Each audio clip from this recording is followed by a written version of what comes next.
Move on to public hearings. This is at 160 Parkview Court. It is a request for a use permit to allow an addition that increases the gross floor area by greater than 50% to construct a second-story addition with transparent windows. Second-story addition. Staff report, please. Thank you and good evening. As stated, the applicant has applied for a use permit to remodel the existing home at 160 Parkview Court. The site is located on a cul-de-sac and is currently developed with a one-story single-family dwelling. The existing home contains 3 bedrooms, 2 bathrooms, and a 2-car garage. The overall lot size is 10,839 square feet. The applicant is proposing a first and second-story addition to the existing home. The first story will expand the existing dining room, master bedroom, and front entryway. The total first-story expansion will amount to 321 square feet. The second floor will include 4 bedrooms, 2 bathrooms, and a family room. The total expansion for the second floor will amount to 1,460 square feet. Combined, the home will contain a total of 6 bedrooms, 3 bathrooms, and 1 den. The overall living area would be 3,330 square feet and would include a 2-car garage. The Architectural Review Committee reviewed the project at their February meeting. At that meeting, the Architectural Review Committee forwarded the project onto the Planning Commission with a favorable recommendation with minor staff recommendations. Overall, the project does require 3 separate use permit entitlements. The very first one is that the gross floor area of the existing home will be expanded by greater than 50%.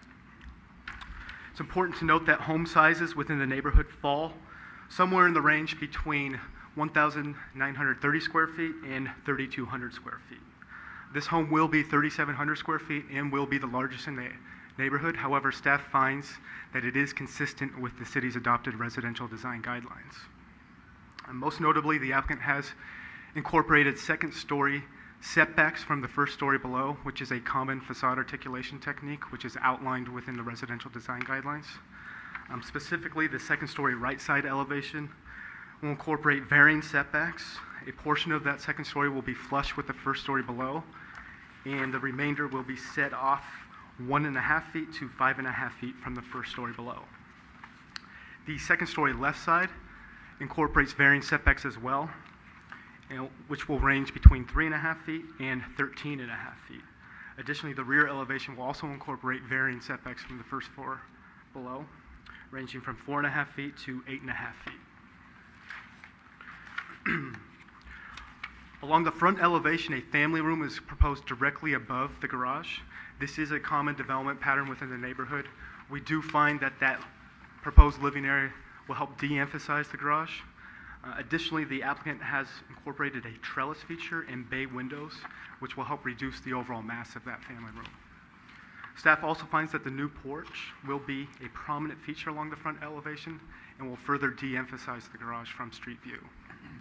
Staff also finds that the proposed exterior finishes will blend with the existing neighborhood.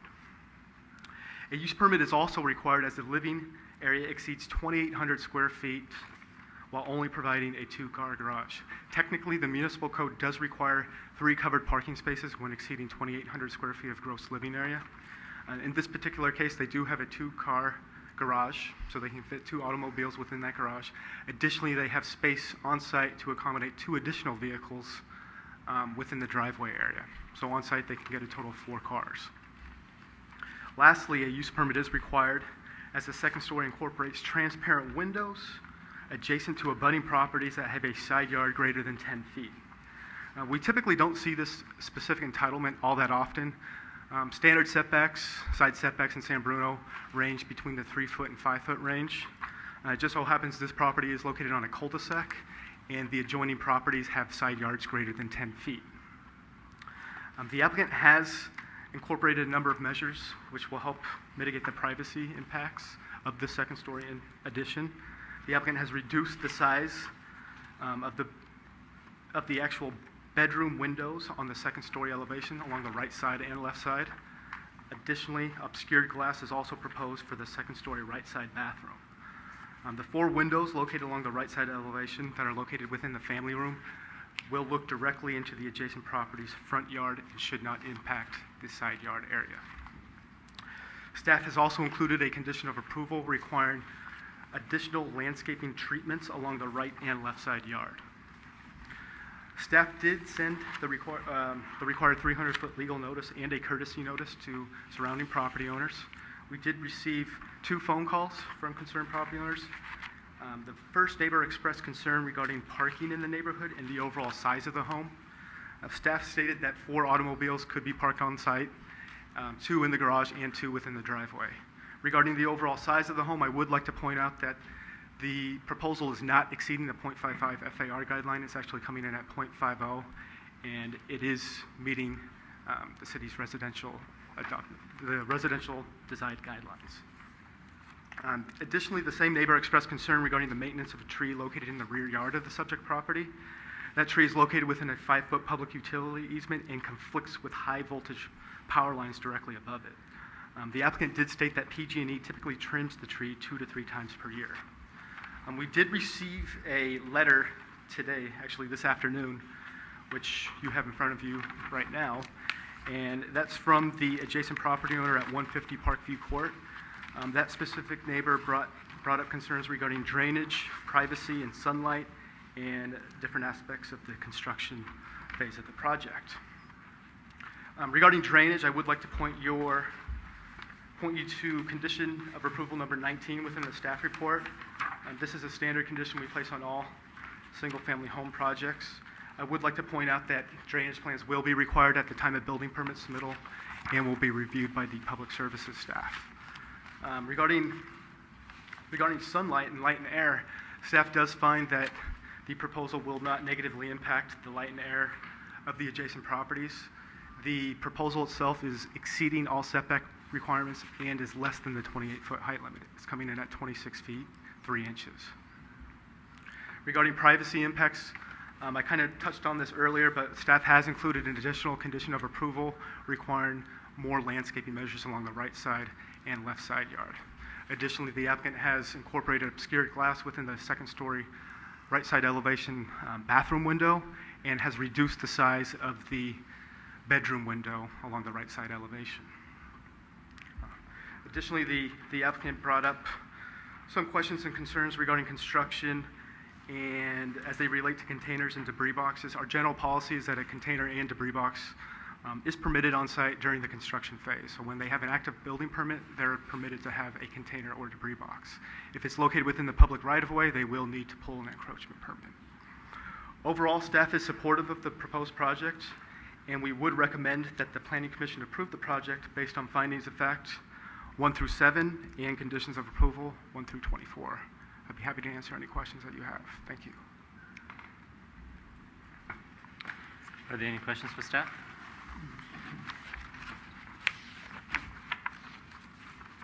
Through the chair, I do have one actually. Yes, Commissioner? Yes, Matt.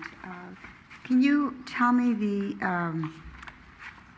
the hours of operation for construction from?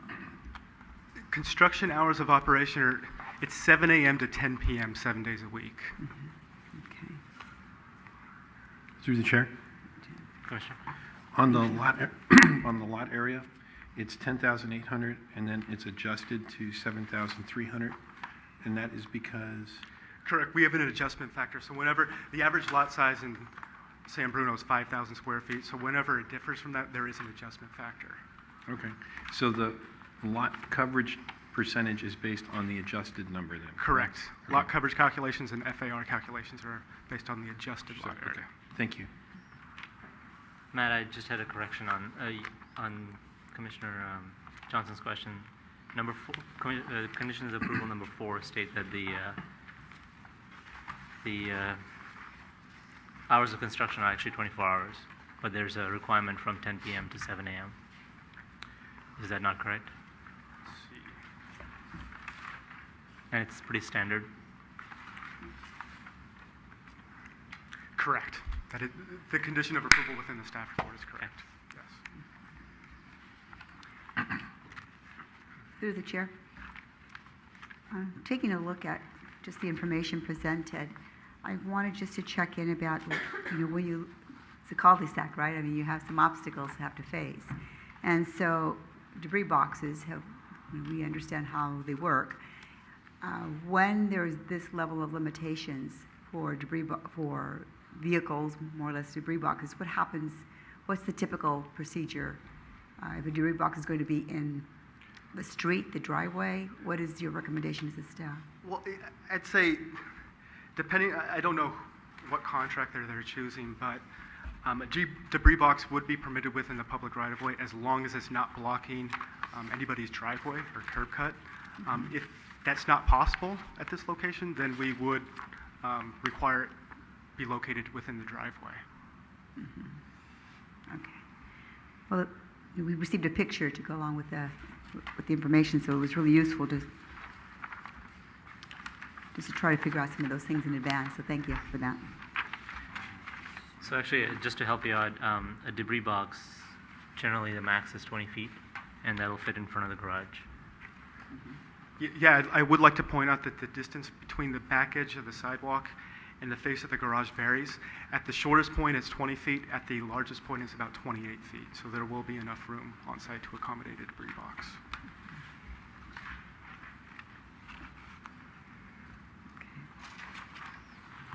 Any other questions? No? Is the applicant present? Should take the podium, state your name, and tell us about your project.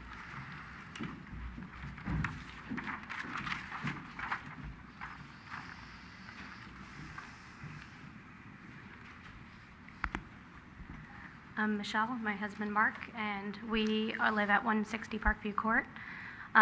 We moved there 4 years ago with our 3 kids now, 4 children, and we moved there. It's been actually the house has been in the family for over 50 years, and we've moved there in the intention to live there with our family and expand into a nice house that we can all fit into.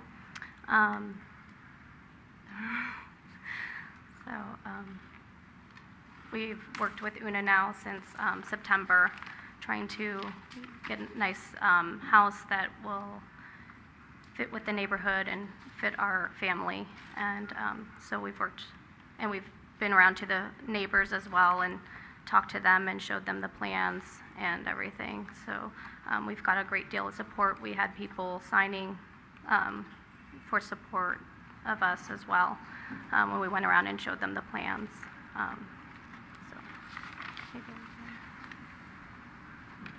And then this is Una, our architect, so I'll bring her forth. Good evening. My name is Una Kinsella. I'm at 1033 Paloma Avenue in Burlingame.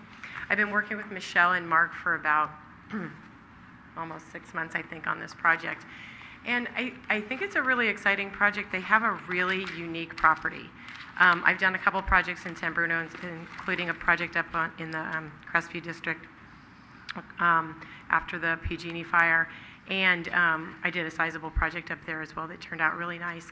And Michelle and Mark have almost an 11,000 square foot piece of property on a cul-de-sac that's very private.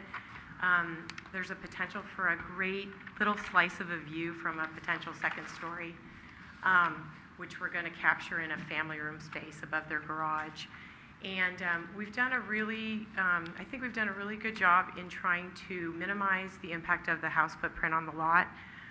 We're keeping a lot of the existing footprint, and we're adding only 320 square feet to the first floor. We do have a sizable second floor, but I think it's safe to say that the way it's designed is very sensitive to both the surrounding neighboring houses as well as the view from the street. The garage is actually about 30 inches below the existing floor line, so the family room above the garage is going to be somewhat split level for the house. So it will help to keep the overall height of the house down from the street view. The second story is going to be set back beyond the garage, and that will be a standard second story above the first floor. We're really sensitive to keeping large windows to the front, right, and left corners of the house where there would not be any impact to the neighbors on either the right or left side of the house. That's also the room that actually has this view of from the SFO airport down to the San Mateo Bridge. And Michelle and Mark want to make that a feature of this house. And it's really the only room in the house that will have a view. They need an additional bedroom. They have 4 small children. They have a child with special needs. So the additional bedroom on the second floor is really a playroom and special therapy room for their oldest son, and it's adjacent to his bedroom. That was one of the things that sort of drove this project to the little bit higher level of square footage that they needed. With respect to light and sunlight and privacy, we worked with Matt and the planning staff after we submitted our first round of drawings to minimize the windows on the right side of the house where they are adjacent to the neighbor on the downhill side. As Matt mentioned, we changed a standard size window into a high window. We do have an egress window on the back of the house for that bedroom, so that was not an issue. And we changed the bathroom window, which is really the only window that's the window that's the closest to the side neighbor. We changed that to an obscure window. We also changed a bedroom window on the left side to help create a little bit more privacy for the left side neighbor. We changed that to a high window as well. So we've done a really good job of being very sensitive to the neighbors with respect to privacy. With respect to sunlight, we meet both the daylight plane requirement as well as we increased the setbacks on the second floor wherever we could to maximize offsets. We have a sizable window in the stairwell, but it is set back considerably from the edge of the standard the main second floor wall, and that's really going to be the main opportunity for light into the stairwell and to the second floor landing. We probably had a potential to get a view out of that window, but that wasn't as much of an issue for us. We just wanted to have a nice sized window there for natural light. At the beginning of this project, I told Mark and Michelle, since they are the first homeowners in this neighborhood, to really do a nice sized project, it was going to be really important to talk to the neighbors up front. I think it's so important to have neighborhood outreach, keep the line of communication open with the neighbors, and show them the project as early on as possible so that they can come forward and request to speak to me if they want to, talk to Michelle and Mark about any concerns that they might have. And so from the very beginning, even before this set of plans was submitted to the planning department, we had a couple other visions of this project that were very similar to this, but Michelle and Mark showed neighbors on it at an early time. And then I said, it wouldn't hurt to actually get some written support from neighbors if you could, because when it comes to this stage of the game, it's good to know that your neighbors are on board, because we've spent a lot of money and effort to get to this point, and to go back and change things dramatically would be difficult. So they spoke to the neighbors on their cul-de-sac as well as on, I think it's Glen Court, adjacent, or Glen Avenue adjacent to them. Any neighbor that we felt directly affected by this project. I'd like to point out that with respect to the drainage and grading issues, they have a really large concrete area in the backyard that's going to be removed. We're going to be putting pervious pavers in. We're replacing the driveway with pervious pavers. We're doing a lot of things to help mitigate any drainage issues that may be there now, and make sure we don't have any in the future. The footprint of the house is not changing dramatically, but we are doing some other things to help keep any drainage issues at bay. Kind of going out of order here, but I want to point out also that some of the features on the front of the house, like pulling the front porch forward, trying to design things that are very neighbor-friendly, being very much more on view to the neighbors. We want to create something that's very traditional, and we're going for a large craftsman-style home, something that you might see in San Mateo or Burlingame.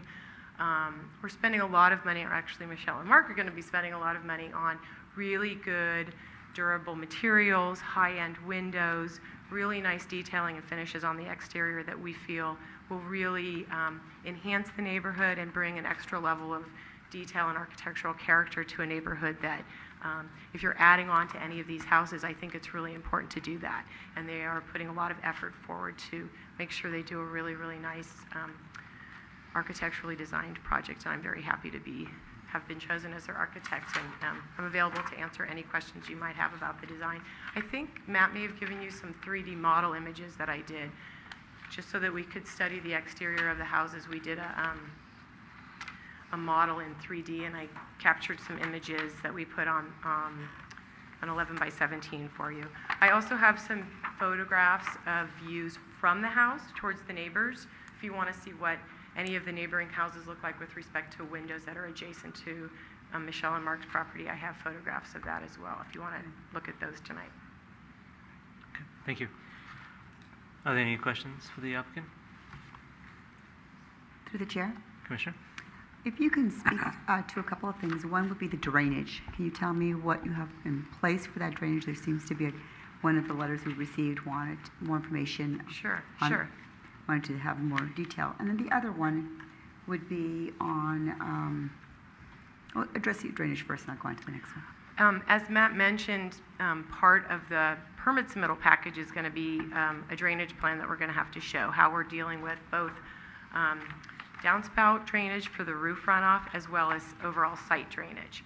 Now, this site has naturally flowing downward sort of gravity flow, a slope to the property, so there is some natural drainage. Currently, the side, and Mark can speak to this if I'm speaking incorrectly, the right side yard has quite a bit of concrete there. We're going to be doing some planting there, so hopefully we'll reduce that concrete. But it naturally already is sloped, the house is sloping both to the right and then down towards the street. So naturally, the water flows around the house and down towards the street now. We are going to be showing Matt, and we haven't got that completely final yet because we haven't worked on that level of detail yet on the plans, but we'll be showing Matt how both the downspouts will be handled with respect to runoff, depending on what the current requirements are for the Building Department and Public Works Department. I know what I did on my last project was we handled some of the downspouts came into a closed drain pipe that went to the street. The rest of it we handled on site, and we actually dissipated the existing into existing landscaping. Sometimes we can do that by means of a drainage pit where we can actually run water from either backyard or from patios or that sort of thing to an on-site pit that actually naturally percolates into the ground. So it's not running onto neighboring properties. And that's always a concern, but that's definitely something that we're going to take into consideration when we finalize the plans. And also the addition, I'm sorry to interrupt you, but the addition of the pervious pavers in the driveway, pervious pavers in the backyard patio area actually allows the water to be absorbed into the soil rather than running off onto neighbors or even onto the street. Thank you for mentioning that. I also having the experience of having a slope area. When it goes under, it also goes someplace, so it's addressing where is it going to. It's not really just only draining from the top to the sloped area, but when it goes under, it can easily, if it's not addressed carefully, that it can easily go into having other issues for your neighbors. So you didn't speak about that part of it, but I do appreciate the fact that you're taking every effort to yeah, and address that sort of thing can be handled by a percolation pit, but that it does, and it's actually most cities now up and down the peninsula do require that we handle all of the water on site to avoid runoff onto neighbors. Mm-hmm. And that can only be done to a certain extent because eventually water is going to go where gravity takes it. But we do these large drainage pits that go into landscape areas. We create subsurface drainage holding pits, but then it slowly dissipates out into the surrounding soil. But I've not encountered any issues when I've done that type of design where it's created an impact on a neighboring house. We also have the benefit of having a lot larger piece of property to actually deal with these things. A lot of times you're working on a 50-foot wide piece of property where there's house up to 3 feet within the property lines and there's nowhere for it to go except for to the front or the back. We have a little bit more advantage on this site to handle it on site. And then my other question, thank you for answering that. Sure. My other question would be on the garage, that you're actually, it is a requirement to have a 3-car garage after 2,800 square feet. And so you're actually reducing the size of the garage now that you can add more tandem parking in there. Can you speak to the fact that how you came to the design of not increasing garage, recognizing that you had the opportunity sort of like to do sort of your dream environment, your dream house? What led to not having an increase in garage space? Yeah, when we met Or with to accommodate 3 cars, so you did have a lot of space internally. So, sure, I'll take a pass at it, and then Mark can speak to that as well. When we originally looked at that, we realized that widening the garage was not going to be we wouldn't be able to get a third car in with respect to widening the garage.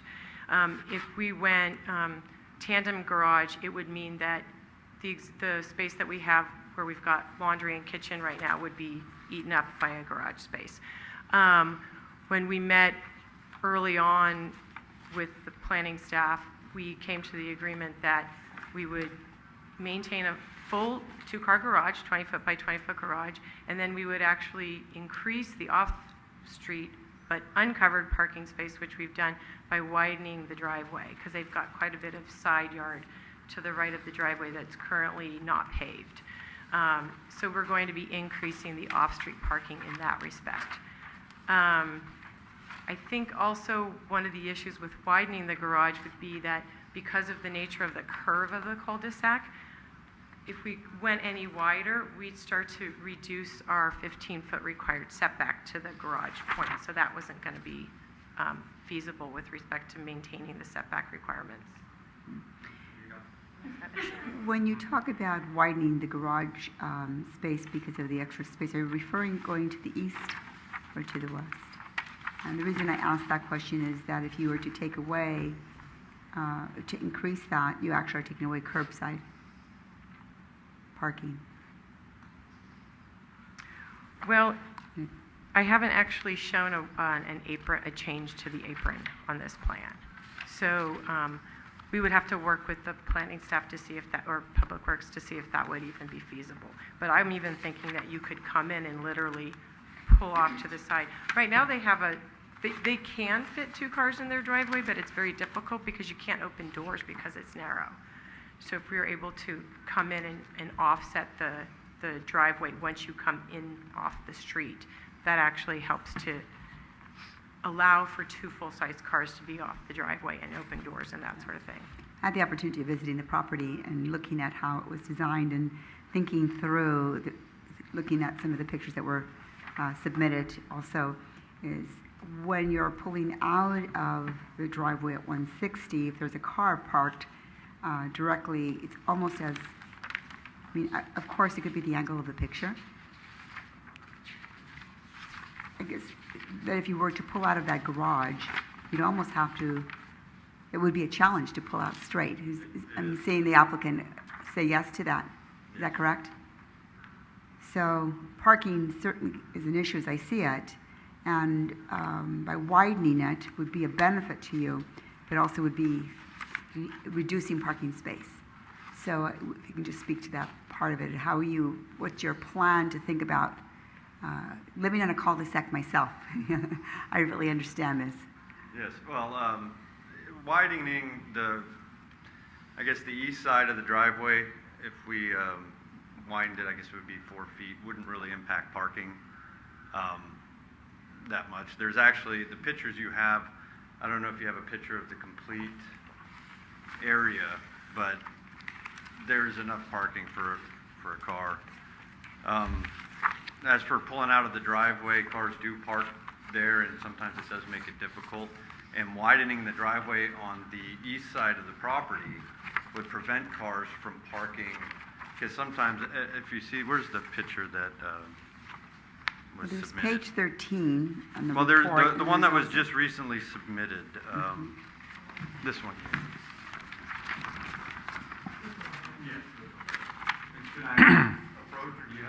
Yeah, we have it. We have it. Yeah, okay.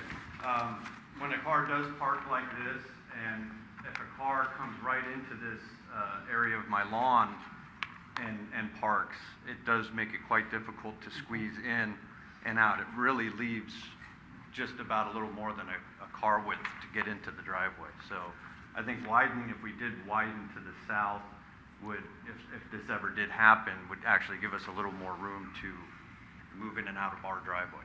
However, it would reduce parking opportunity for your neighbors. No, it would not reduce, I don't think. So am I hearing you say that if you were to widen your garage, and I think your architect spoke to this, that you can actually like maneuver and pull in, and somebody actually park there, they would have to move their car before you can actually get out? Or are you okay with the fact that someone can park directly there and that you would work yourself out of there? You're okay that they would be at the curb at the apron? I think I don't know if we're on the same. I am looking at the same one. Yeah, no, widening the garage Or the driveway? The driveway. I understood it was the driveway, not the Yeah, garage. and Sorry. the apron, yes. Thank you for clarifying that. Oh, sorry. Yeah, I mean, I've done that before, is pulled out and, you So know, you- sometimes. So am I hearing you say you'd be okay if the Yeah, the if we didn't have parking to, would still be if we didn't used- have it, it could still be used, yes. Be used by others and that it would not create an issue for you? Yeah, it would not create an issue, but it would just be a little easier. Yeah, You I guess my understand. concern on the cul-de-sac is that when you start to reduce parking, you really create other issues. And so by taking away that minimal parking space that's there, and it looks like you really can only park one car. Well, you need to see a expanded picture of the area to actually see how much room is actually beyond that one car you see on that I side. spent a significant amount of time there today, just Oh, really okay. watching it very closely. I've walked. Yeah, well, I've walked the way the through. car's parked, I think we've had many as 10 cars parked, I think, in that cul-de-sac at one time. So that's quite a bit of cars Right. for that small of an Yeah, area. I'll leave my rest of my comments to realize that we're actually not on discussion point. I just needed some clarification as we're. Yeah. Thank you Well- for that. Through the chair. Commissioner? Just in expanding on that just a little bit for clarification, you guys are talking about expanding the pavement on the driveway. We're not talking about changing the size of the curb cut. Is that correct? Well, I would just, yeah, expanding the width of the driveway, yes. But we're I not, thought you're we not, were- you're not changing the curb cut. No, we're not changing the curb Okay, cut, thank but you. I thought that was I thought she said if we did expand the curb cut, would it impact parking?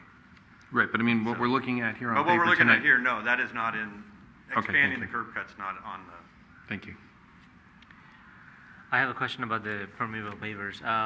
Were you imagining this to be like a tub type setup where water drains into the tub and permeates over time, or is it going to be drained into a dry well somewhere, or is it going to be percolating off to the street? From the permeable pavers? Yeah. That would probably just be percolating off to the street. It would probably be set in sand with a different kind of, drainage base below it. So over time, it's essentially, if there's a heavy rain, once the capacity is reached on a clay soil, which is here, it's going to act as concrete. Yeah. Okay, so I would advise you to drain it off to the street and be careful that everything drains off to the street once the water gets to a certain level. And it starts acting like concrete, which will be what, after 3 inches of rain? 2 inches of rain, yes. Will do. Through the chair. Yes. You said you guys had spoken to the neighbors and gotten them to sign or give you letters of support or something like that, if I understood you correctly? I'll speak at first just to say that Michelle I gave her a copy of the plans, and she had a little a note saying, these are our proposed plans, please take a look, and if you'd like to sign this form, please do. If you'd like to be in support or tell us if you have any questions. She got, I would say, probably a dozen signatures from surrounding neighbors in the Parkview Court as well Okay. as Glen. Matt? Copies? Matt, have we seen anything in regards to that? Yes, staff has seen. Those numbers seem to be consistent with what you got? I have 6 signatures. Actually, I think you might have 2 pages.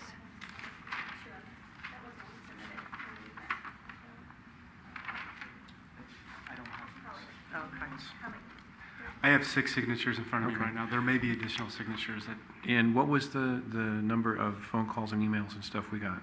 we got 2 phone calls and 1 letter.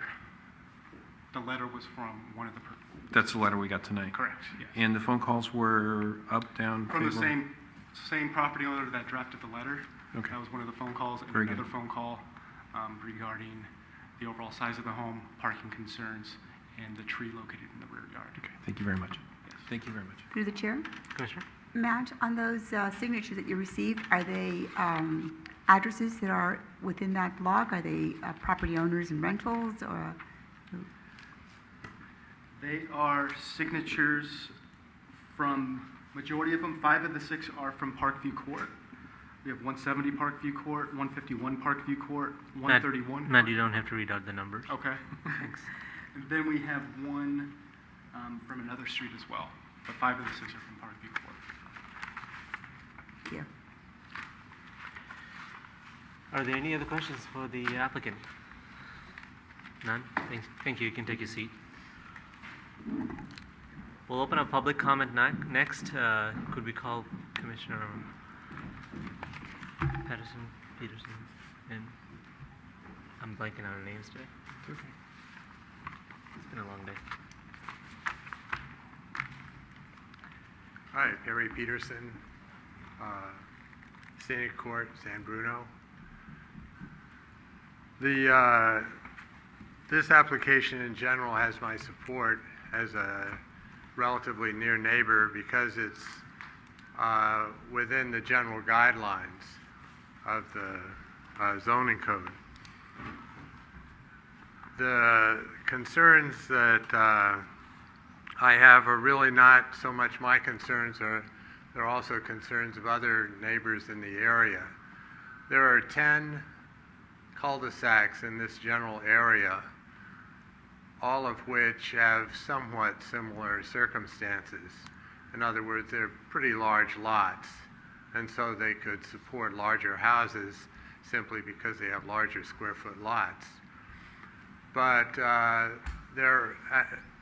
each of these cul-de-sacs has a number of concerns, but the reason this application particularly caught my attention is because there hasn't been a lot of large building lately. And once the decision is made on this, other owners who are on cul-de-sacs will probably be looking at it, even though you can say there's not a precedent being set. How you handle the comments that are made by neighbors or staff or the applicant will be very much of interest to myself and others. Thank you for your time. Thank you. Are there any other members of the public who would like to comment?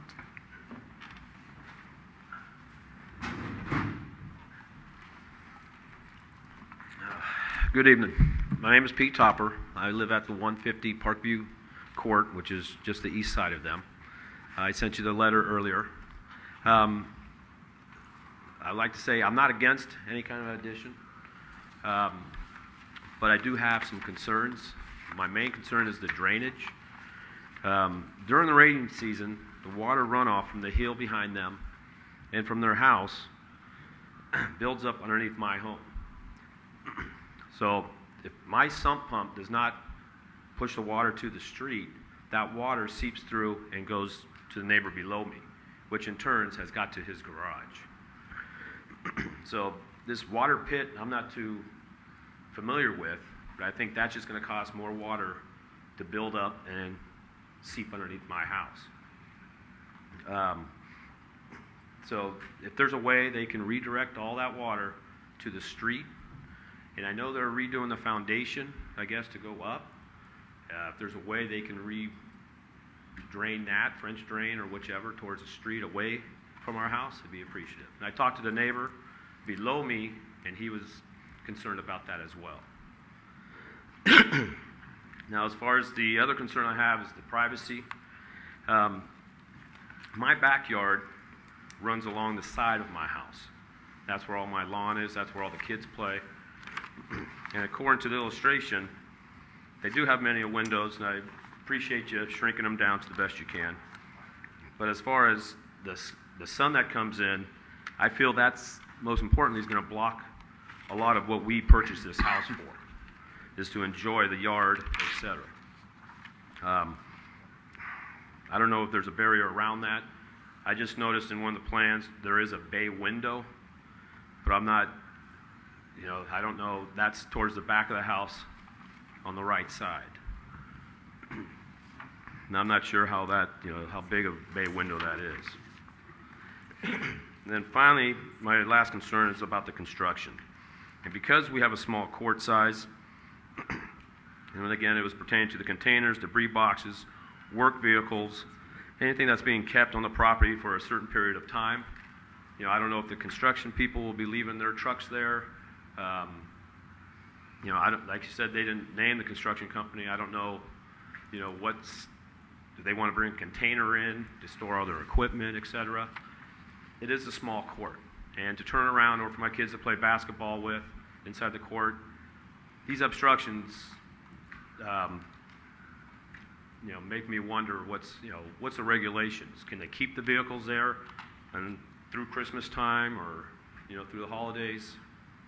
You know, where we do have entertainment of relatives coming in to celebrate. And the last thing about the construction is any damage. Like, for instance, I don't know if they're going to be tearing out any fences. Who's reliable to replace the fences? If there's any nails getting into our tires. I can understand maybe one flat tire or something, but who do we go to for that reimbursement? Because it is a small court. I can see a debris box where a lot of nails, everything could just fly off. But I just don't want to be changing tires 3 times, you know, a month or whichever it takes.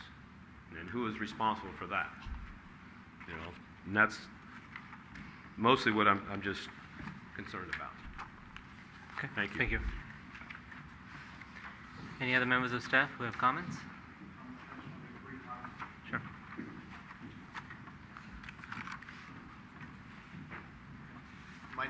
My name is Dennis Dorn. I live at 170 Parkview Court on the opposite side of the house, top of the court. And my concern is drainage. And I've been in the house now 17 years, and we have a hill that sits behind our house. And I know the city's probably aware of this. The hill has slid before, and a good portion of it came into my yard before I bought the house. But it was on the condition on my deed when I bought the house that hill did slide and the county was responsible for it. So there is some drainage issues up on that hill that I have myself tried to take care of in my yard. And I'm very concerned about this percolation issue. And the reason why is because I've put French drains around my house that go down below my foundation 6 feet on that side of my house, and I've run it all the way out to the street. It ran out to the street. There was a pipe already there, and I connected to that all the way out. It goes right to the front of my yard. There's a natural drain that runs on the side of our house, and on that side of my backyard, it was pretty much unusable during the winter because rainwater seeps down and sits right in my yard. So again, I put a secondary French drain in. It's just a trench, and I filled it up about 4 feet full of rocks just to contain that water that's coming into my yard. So I have done that before. And if you drive up to Parkview Court, you have to take one look at the street, and you know that there's rain issues up on that street. Most of the driveways have settled and have cracked. There's holes on the left side of the street on the sidewalk where water percolates up when it does rain. So I think there is some conditions of drainage up there that, you know, scare a lot of people because of what has happened before. I don't know if there's springs on those hills or whatever it is, but there is some drainage issues, and that's all I wanted to bring up. I'm for the addition. I've added on to my house. I think it's great to be able to do that and to have your family comfortable in your house. But I have some conditions, just some questions on the drainage. Thank you. There are no more public. No, sorry. If there are no more public comments, we'll close public comment and bring it back to the commission for discussion. Before we start discussion, I wanted to give Matt the chance to answer any of the questions that he's written down. It's the same questions we've had. Do you have any changes to your answers? Such as construction rules and regulations in terms of fence, nails. Do you want me to give you a moment to think about it? Yes. I have a condition of approval that I think will make sense here, and I would want the commission to consider it. That is, I think one of the ways to resolve the drainage issue on the site is to install a dry well, which will be wet all the time, but it'll be a dry well with a sub pump that has a limit actuator on it, and so when the water reaches a certain threshold, it'll push water out to the street. I've done that on my property. It works well, keeps the water. I do like the idea of refilling the aquifer over time, but there are a certain point in time where it doesn't make sense. So I would like to make that as a condition of approval, if the commission agrees. So this would be a dry well with a sub pump with a actuator, or I guess it's called a limit. I'll have to find you the technical name for it, but it's a limit line, and it actuates as soon as the water level reaches a certain level. And this could be if there's a spring on the hill, or if it happens to be that it's raining heavy, it'll just push the water out.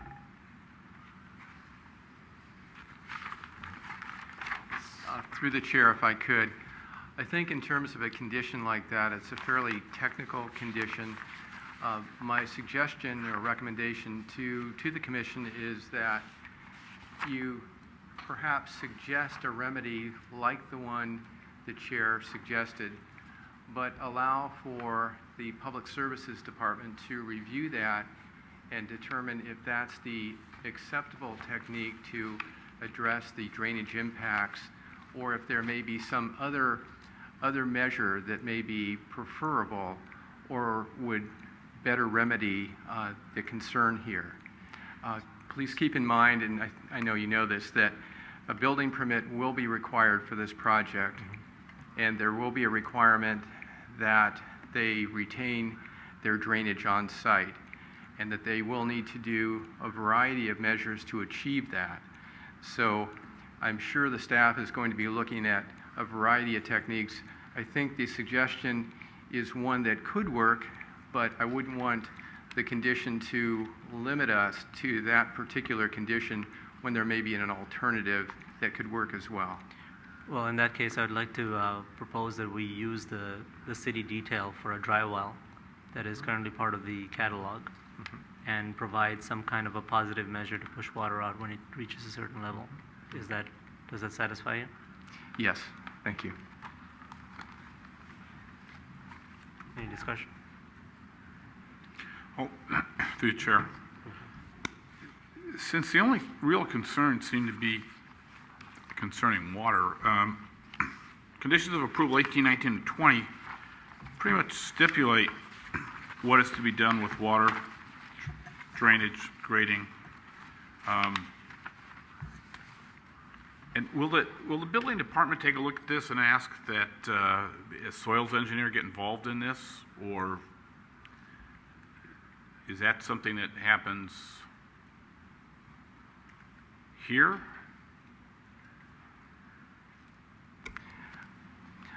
Through the chair, the building department, in conjunction with the Public Services Department, should be looking at on-site drainage and looking at the information being submitted by the applicant in terms of any drainage improvements to address the concerns that have been raised tonight. So there will be drainage plans associated with this project that need to be submitted in terms of the more detailed construction information that would be submitted. Right now, you're looking at preliminary drawings. You're not receiving that more detailed construction documentation that will come at a future date. And so there will be more detailed plans. There are conditions of approval that address that. The staff will need to review those plans to assure that drainage impacts are addressed. Okay. Any other questions? Matt, I'll give you the floor again to answer those questions.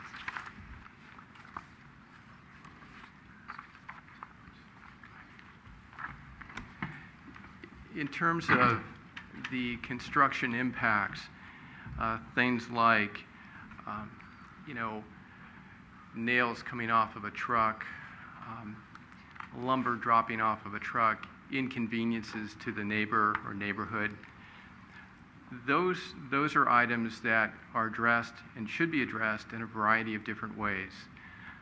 Number one, there should be a construction superintendent or general contractor that's overseeing the project that should work with the architect, the property owners, and be the representative that the neighbors can contact to assure that the construction is handled in a respectful way to the neighbors and the neighborhood.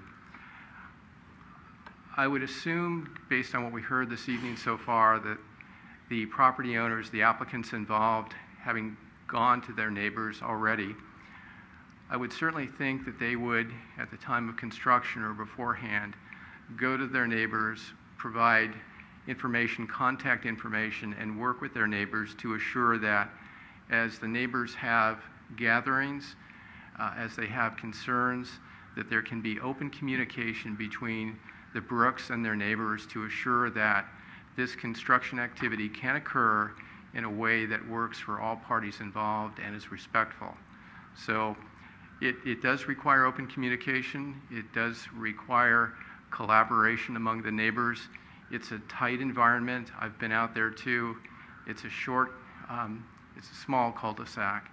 And so there is going to be a need for coordination through the construction period. Our inspectors as well will be going out on a regular basis and also provide another point of contact to help assure that this is handled in an appropriate way. Just wanted to add that in lieu of a general contractor, the owner is then responsible? The owner would be responsible, yes. Thanks.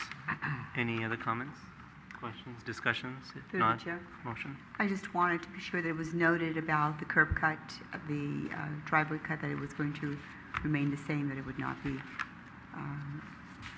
it would not change. If that's, as I understood it. Yes, that is Okay. correct. And also, I don't know, this might get too detailed, but it might be the fact that the applicant indicated that was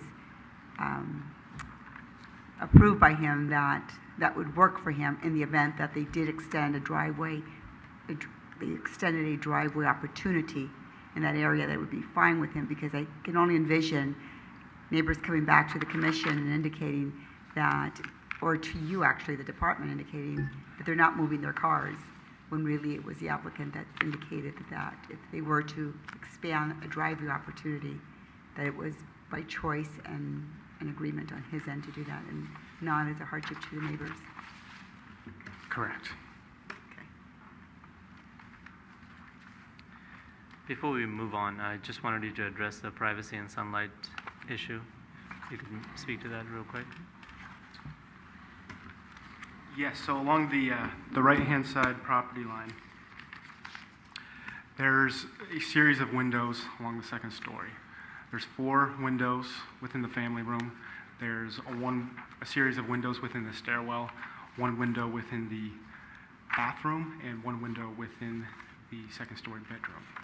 The second-story bedroom window has been reduced in size. The bathroom window, located along the right-hand side, incorporates obscured glass. The window within the stairwell also has been reduced in size. It's approximately, there's a 5-foot distance between floor level and bottom of window. Additionally, the 4 windows within the family room would look directly into the front yard, not necessarily the side yard. In respects to light and air, I would like to point out that the proposal is meeting and exceeding the setback requirements. Based on the width of the lot, as measured at the front property line, the actual required side setback is 3 feet 9 inches. The existing home has a side setback of 8 feet 6 inches.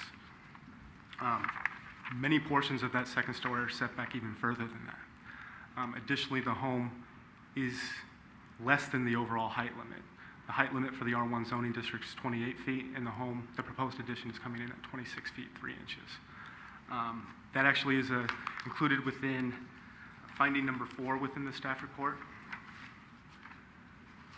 in the very first paragraph. And I did want to point out that the bay window is actually located on the first floor with smaller windows at a higher level.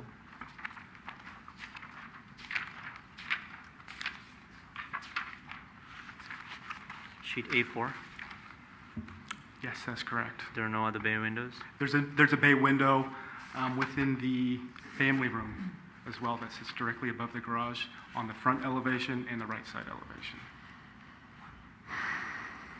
Yeah, thanks.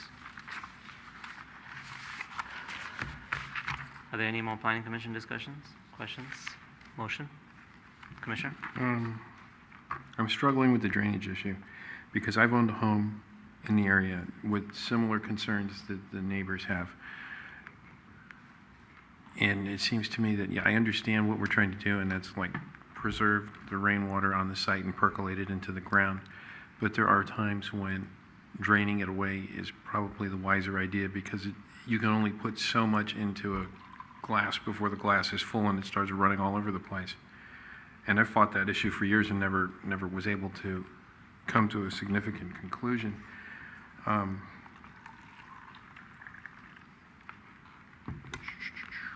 Where did I see it? Number 19, condition 19. We're looking at shall be collected and drained into the landscaping or collected through an under sidewalk curb drain to the gutter per city standards. Given the existing soil conditions, I don't know how I could express that I would prefer to see it drained to the street as much as possible, at least for this particular lot, for the benefits of the neighbors. You know, rather than focus on trying to put in swales and push this moisture into the ground that isn't going to take much, I'd rather see it drained away. I mean, for the benefit of the rest of the community, not only their houses, but the houses down the line from them, because water does run downhill. Commissioner, I just wanted to point out that city details ST03 is draining to the street. The curb and the gutter are to the street. Right. Right. And in my experience, draining water to a central location and then spitting it out is actually better than it is to... Whatever the circumstance, I just want to make sure that that's addressed for the neighbors down the hill, because I've lived through that and it's not pleasant.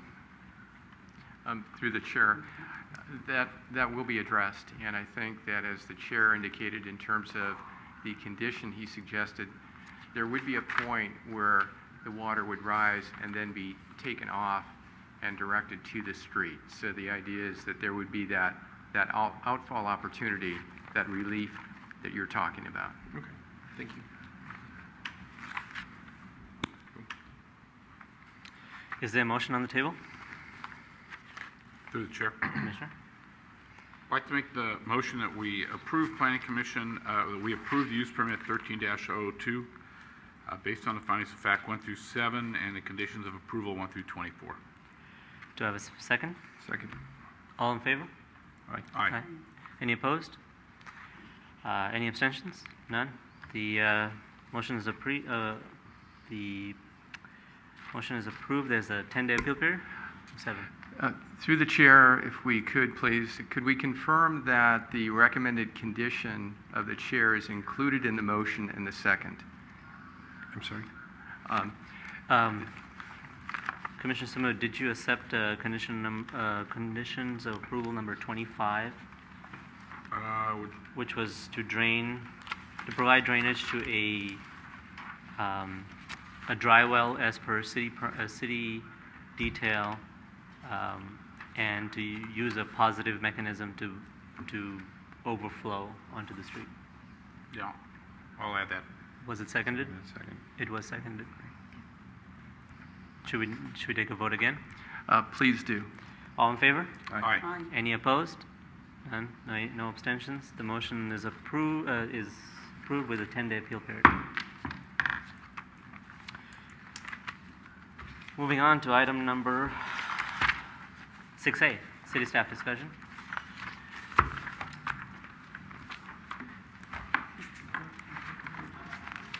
Oh, can we call back the commissioner?